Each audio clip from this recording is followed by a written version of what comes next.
Assalamualaikum warahmatullahi wabarakatuh. Halo, perkenalkan nama saya Dia Faizakila dengan NIM 44230150. Di sini saya akan menjelaskan dua jurnal, tapi satu-satu ya. Jurnal yang pertama itu adalah kecerdasan buatan hubungan masyarakat, potensi keuntungan dan kerugian. Yang kedua, integrasi AI dalam hubungan masyarakat, lintas budaya studi tentang budaya ketidakpastian rendah Amerika Serikat versus budaya ketidakpastian tinggi Pakistan. Penjelasan yang pertama. Jadi kali ini kita akan bahas topik yang lagi rame banget nih, yaitu kecerdasan buatan AI dan gimana sih pengaruhnya untuk PR atau public relation alias hubungan masyarakat. Nah, ternyata AI itu nggak cuma sekedar kayak chatbot yang jawab pesan otomatis di website, tapi udah masuk jauh banget ke dunia kerja, termasuk itu ke profesi PR gitu. Kita bahas satu ya biar lebih kebayang lagi gitu kan. Dalam 10 tahun terakhir AI itu berkembang pesat ya kan. Sekarang mesin bisa mengolah data, menganalisis berita, bahkan bikin bisa itu loh, bisa nulis kayak manusia, bisa bikin tulisan kayak manusia. Buat dunia PR ini tuh game changers banget gitu. AI bisa bantu ngatur strategi komunikasi, ngelacak opini publik, dan menganalisis tren dengan cepat gitu. Tapi lucunya survei global menunjukkan cuma sekitar 15% orang PR yang benar-benar udah pakai AI itu seperti kayak ChatGPT. Artinya masih banyak kan yang belum berani nyoba gitu kan. Mungkin karena belum ngerti gitu cara makainya, atau takut tuh nanti malah salah langkah. Kalau ngomongin sejarah, AI ternyata bukan hal baru loh gitu kan. Ternyata cerita udah mulai sejak zaman dulu banget, dari Heron yang bikin mesin otomatis pakai air gitu kan. Terus ada Al-Jazari yang ciptakan robot mekanik di abad ke-13 gitu. Terus muncul tokoh-tokoh kayak Leibniz dan Alan Turing yang mulai mikirin, bisakah mesin berpikir seperti manusia? Nah, mulai tahun 1950-an, AI benar-benar dikembangin serius sampai akhirnya muncul komputer modern, project seperti ELIZA, Deep Blue yang bisa mengalahkan juara catur dunia. Dan sekarang, ya muncullah ChatGPT dan berbagai aplikasi pintar lainnya. Sekarang AI udah ada di mana-mana. Ya kan, dari media sosial, belanja online, alat kerja di kantor, rekomendasi film di Netflix, ya maybe iklan di Instagram, sampai sistem kerja PR modern yang makin digital. Nah, ada yang tahu gak sih manfaat AI buat dunia PR yang banyak banget, dan ini beberapa yang paling penting. Oke. Yang pertama itu ada CRM atau Customer Relationship Management. AI bisa bantu perusahaan ngerti pelanggan lebih dalam, apa yang mereka suka, terus kapan sih waktu yang terbaik buat kirim pesan gitu kan, dan gimana caranya nyentuh hati mereka lewat komunikasi. Kedua itu pemantauan media sosial.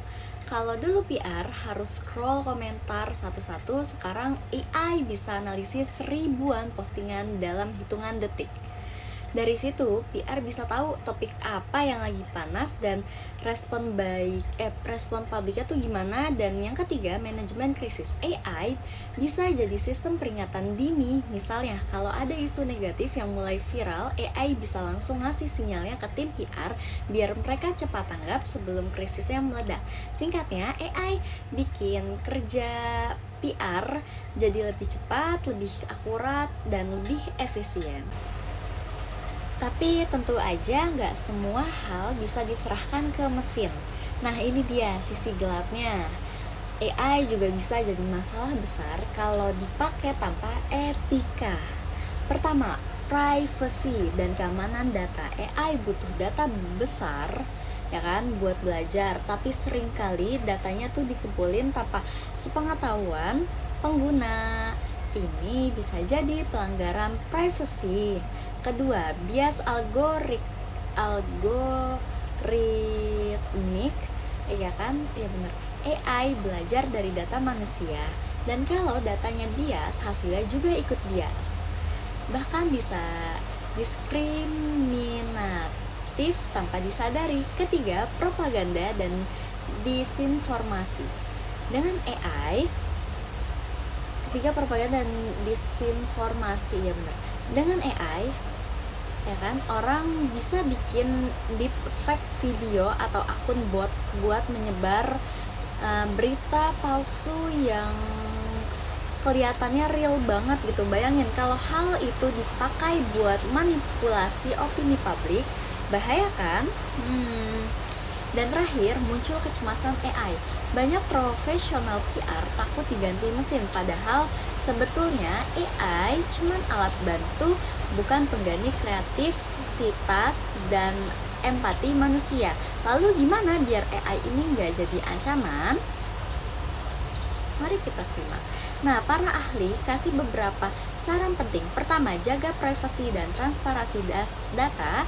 Jangan sembarangan ngumpulin data audiens. Kedua, hindarin bias algoritmik dengan rutin ngecek sistem AI. Ketiga, butuh komite etika di organisasi buat ngawasin pemakaian teknologi. Dan keempat, latih para profesional PR supaya ngerti cara kerja dan batasan AI. Intinya, AI itu powerful banget, tapi tetap harus dikendalikan oleh manusia yang punya nilai dan empati. Jadi kesimpulannya, AI itu bukan musuh, tapi juga bukan penyelamat mutlak. Dia adalah alat dan hasilnya tergantung pada siapa yang menggunakannya. Kalau manusia bisa mengembangkan teknologi dan kemanusiaan, AI bakal jadi sahabat terbaik dunia PR, bukan ancaman. Penjelasan jurnal kedua. Kali ini aku akan bahas tentang penelitian keren nih berjudul Integrasi AI dalam Hubungan Masyarakat, Studi Lintas Budaya antara Amerika Serikat dan Pakistan. Penelitian ini ngomongin gimana sih kecerdasan buatan atau AI mulai banyak dipakai di dunia public relation, tapi ternyata cara penerapannya berbeda-beda tergantung budaya negara masing-masing. Di Amerika Serikat, orang-orang PR lebih terbuka dan santai menghadapi AI. Mereka pakai AI buat bantu bikin konten, analisis data, sampai ngatur strategi komunikasi. Mereka ngerasa AI itu ngebantu kerja jauh lebih cepat dan efisien. Tantangan utamanya itu mereka itu cuma satu, ya kan, dimana soal harga langganan dan aturan etika penggunanya. Sementara di Pakistan ini nih, kondisinya itu agak berbeda. Banyak profesional PR yang masih khawatir dan ragu karena karena takut kehilangan pekerjaan atau belum ada panduan yang jelas soal pengguna AI. Jadi rasa cemas dan ketidakpastiannya masih tinggi banget. Intinya, budaya berpengaruh besar banget terhadap penerimaan teknologi baru gitu. Negara dengan tingkat penghindaran ketidakpastian yang rendah kayak Amerika Serikat lebih cepat menerima perubahannya. Sedangkan negara kayak Pakistan itu yang tingkatnya tinggi cenderung lebih berhati-hati. Peneliti menyimpulkan biar AI bisa digunakan atau diterapkan dengan baik, yaitu dengan cara membuat strategi yang menyesuaikan tiap negara. Wassalamualaikum warahmatullahi wabarakatuh. Terima kasih.